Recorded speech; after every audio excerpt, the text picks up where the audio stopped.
ॐ श्रीगणेशाय नमः। अथ नवग्रहस्तोत्रम्। जबाकुसुमसङ्काशं काश्यपेयं महाद्युतिं धन्तरिं सर्वपापघ्नं प्रणतोऽस्मि दिवाकरं। दधिशङ्खतुषाराभं क्षीरोदार्णवसम्भवं नमामि शशिनं भक्त्या शम्भोर्मुकुटभूषणं। धरणीगर्भसम्भूतं विद्युत्पुञ्जसमप्रभं कुमारं शक्तिहस्तं च लोहितं गन्नमाम्यहम्।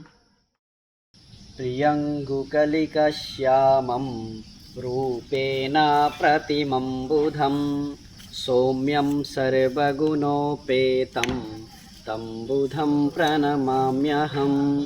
देवतानां ऋषीणां च गुरुं कनकसन्निभं वन्द्यभूतं त्रिलोकेशं तं नमामि बृहस्पतिं।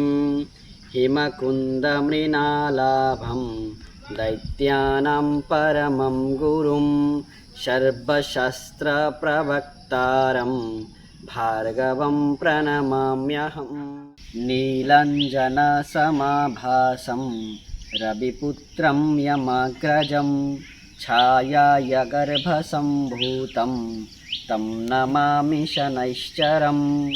अर्धकायं महाघोरं चन्द्रादित्यविमर्दकं सिंहिकायासुतं रौद्रं तं रहुं प्रणमाम्यहं।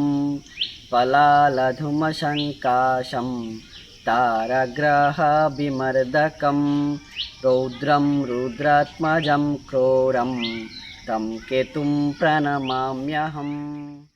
इति व्यासमुखोद्गीतं यः पठेत् सुसमाहितः दिवा वा यदि वा रात्रौ शान्तिस्तस्य न संशयः।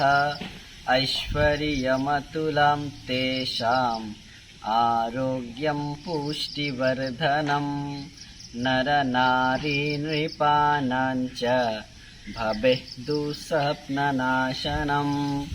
ग्रहनक्षत्रजास्पीडात् तस्कराग्निसमुद्भवाः तत्सर्वः प्रशमं यान्ति व्यासो ब्रूतेन संशयः। इति श्रीव्यासविरचितं नवग्रहस्तोत्रम् सम्पूर्णम्।